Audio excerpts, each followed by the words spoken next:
आज हम लोग देखेंगे जूनियर एडेड भर्ती के बारे में 2021 की। इसकी जो कट ऑफ की असली सच्चाई है वो इस वीडियो में हम जानने वाले हैं। अंकों के आधार पर अभ्यर्थियों की संख्या क्या रहने वाली है इस एग्जाम में, उस पर हम विशेष तौर पे चर्चा करेंगे और उसी के आधार पे जो आपकी कट ऑफ तैयार की गई है वो आपको कट ऑफ भी बताई जाएगी। यानी कि नंबर के आधार पर कितने नंबर लाने वाले कितने अभ्यर्थी हैं उस पर भी हम विशेष चर्चा करने वाले हैं। तो चलिए आइए देखते हैं। तो दोस्तों, जैसा कि आप सभी लोग जानते हैं कि आपकी जो जूनियर एडेड भर्ती 2021 थी, इसमें जो फॉर्म की कुल संख्या थी वो 3 लाख प्लस फॉर्म फिल थे इसमें। और जो वैकेंसी की बात करें तो वैकेंसी भी आपकी 1900 के समथिंग वैकेंसी थी, 1900 के समथिंग वैकेंसी थी। और फॉर्म की जो संख्या थी वो 3 लाख प्लस में इसमें फॉर्म फिल किए गए थे।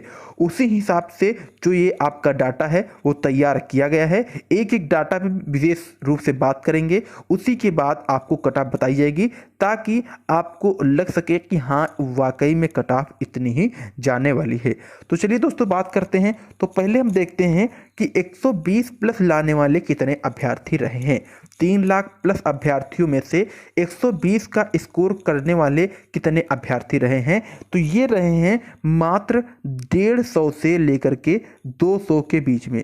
150 से लेकर के 200 के बीच में अभ्यर्थी ऐसे पाए गए हैं जिनका स्कोर 120 रहने वाला है। यानी कि 120 या 120 प्लस उन्होंने क्वेश्चन सही किए हैं। वो मात्र अभ्यर्थियों की संख्या है यहाँ पर 150 से लगाकर 200। 115 प्लस की अगर हम लोग बात करें तो इसमें 115 प्लस लाने वाले जो अभ्यर्थी हैं वो हैं 250 से 300 अभ्यर्थी। कितने?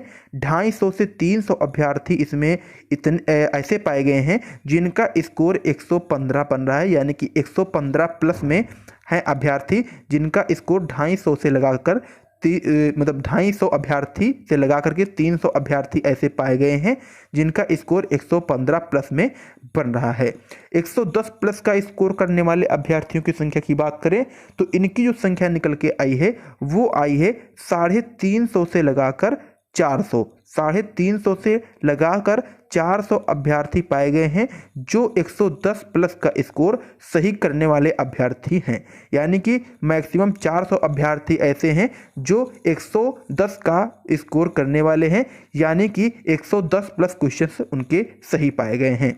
105 की बात करें कि 105 प्लस करने वाले अभ्यर्थियों की संख्या कितनी है, तो वो आपकी हो जाएगी 400 से लगाकर 500 के बीच में। कितनी? 400 से लगाकर 500 अभ्यर्थी ऐसे होंगे जो 105 या 105 प्लस यानी कि 105 के आसपास रहने वाले अभ्यर्थी होंगे। 100 प्लस की बात करें तो 100 प्लस की अगर बात करते हैं इसमें तो इसमें 500 से लगाकर 2000 के समथिंग अभ्यर्थी हैं जिन्होंने 100 प्लस क्वेश्चन यहाँ पे अटेम्प्ट किए हैं। यानी कि 100 प्लस क्वेश्चन उन्होंने सही टिक किए हैं कि उनकी संख्या यहाँ पे है 500 से 2000। इतने अभ्यर्थी हैं जो 120 प्लस, 115 प्लस, 110 प्लस, 105 प्लस और 100 प्लस लाने वाले अभ्यर्थी हैं। तो अगर आप इस हिसाब से देखेंगे तो जो आपका सारे सेक्शनों को मिलाकर बनता है, यानी कि 120 से लगाकर 100 अगर 100 तक बात की जाए तो इसमें जो टोटल अभ्यर्थी सिलेक्ट हुए हैं वो इसमें हुए हैं 1400 अभ्यर्थी ऐसे अभ्यर्थी हैं जिनका स्कोर यहाँ पे 105 के या उसके ऊपर पाया गया है। यानी कि 105 या उससे ऊपर स्कोर पाया गया है। वो अभ्यर्थी यहाँ पे टोटल काउंट किया जाए तो 1400 अभ्यर्थी कुल ऐसे अभ्यर्थी हैं जो 105 प्लस करने वाले, यानी कि 105 से लगा करके 120 तक करने वाले अभ्यर्थियों की संख्या 1400 अभ्यर्थी पाए गए हैं। तो ये जो 1400 अभ्यर्थी पाए गए हैं जिनकी संख्या 105 से लगाकर 120 तक है, यानी कि जिन्होंने 105 से लगा करके 120 क्वेश्चन सही किए हैं, तो उन अभ्यर्थियों की 1400 संख्या पाई गई है। तो इनका तो सिलेक्शन यहाँ पे 100% कन्फर्म होने वाला है। कितने? 1400 अभ्यर्थियों का। और वो भी कौन से अभ्यर्थी होंगे? जो 105 या उससे प्लस में स्कोर करने वाले होंगे रिटन एग्जाम में। इस एकेडमिक की बात करें तो वो अभी आपको आगे बताया जाएगा कि एकेडमिक को जोड़ करके और ये आपकी परीक्षा को जोड़ करके आपका जो गुणांक है वो टोटल कितना बनना चाहिए। और दोस्तों ये जो 100 बचे हैं, इसमें जो लाने वाले अभ्यर्थी हैं वो हैं 500 से लगाकर 2000 अभ्यर्थी। 500 से लगाकर 2000 अभ्यर्थी ऐसे हैं जो 100 प्लस का स्कोर सही करने वाले हैं।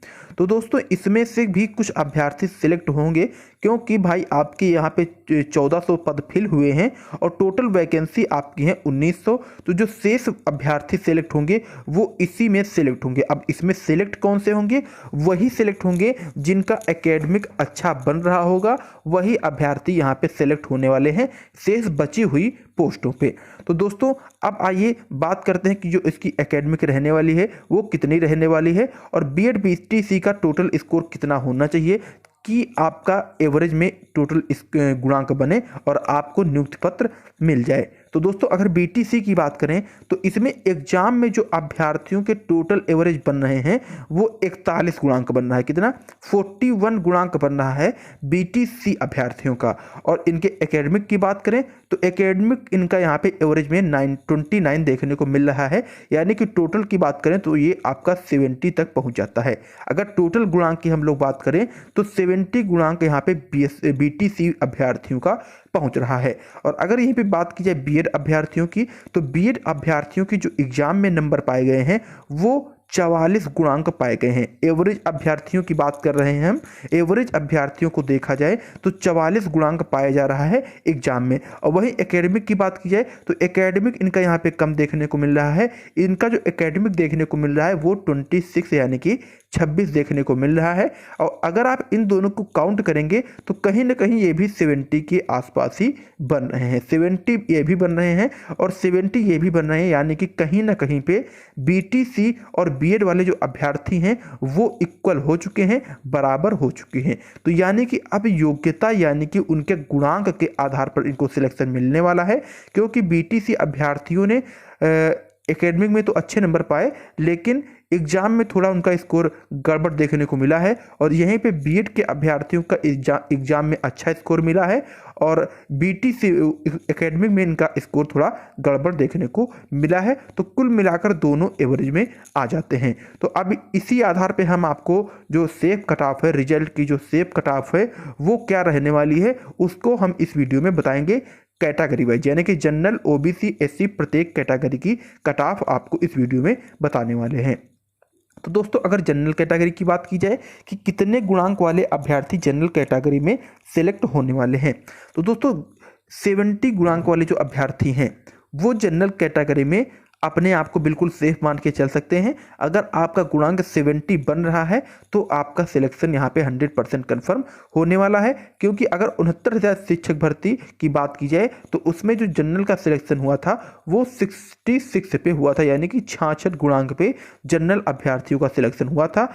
इसमें पोस्टें कम हैं तो 4 गुणांक का अंतर होगा, इससे ऊपर अंतर होने वाला नहीं है। अगर आपका गुणांक 70 है तो आपका सिलेक्शन भी 100% कन्फर्म हो चुका है।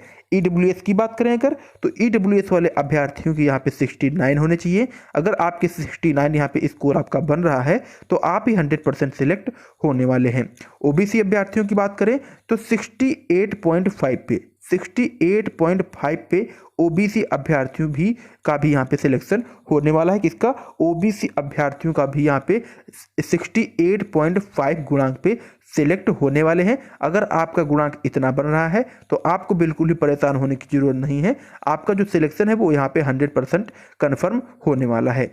एससी कैटेगरी की बात करें तो अगर एससी कैटेगरी में आपका टोटल गुणांक 66 बन रहा है तो आपका इसमें ज्वाइनिंग लेटर फिक्स है, आपको नियुक्ति पत्र 100% मिलने वाला है। एसटी कैटेगरी की अगर हम लोग बात करें तो एसटी कैटेगरी में अगर आपके 62 गुणांक बन रहे हैं तो भी आपका सिलेक्शन 100% कन्फर्म होगा, क्योंकि एसटी कैटेगरी में अभ्यर्थियों की संख्या बहुत कम पाई जाती है, इसीलिए लगभग सारे के सारे अभ्यर्थियों को इसमें मिल जाता है ज्वाइनिंग लेटर। तो अगर आपका गुणांक इतना बन रहा है कैटेगरी वाइज और प्लस जो आपको सब्जेक्ट वाइज यानी कि जो टोटल गुणांक बताया गया है, टोटल नंबर बताए गए हैं 120 प्लस, 115 प्लस, 110 प्लस और 105 प्लस, अगर आपके इस हिसाब से टोटल नंबर बन रहे हैं और टोटल काउंट करके जनरल, ओबीसी, एससी, एसटी में इतना गुणांक बन रहा है जितना हमारे द्वारा बताया गया है, तो आपका सिलेक्शन 100% कन्फर्म होने वाला है। आपको बिल्कुल भी परेशान होने की कोई भी ज़रूरत नहीं।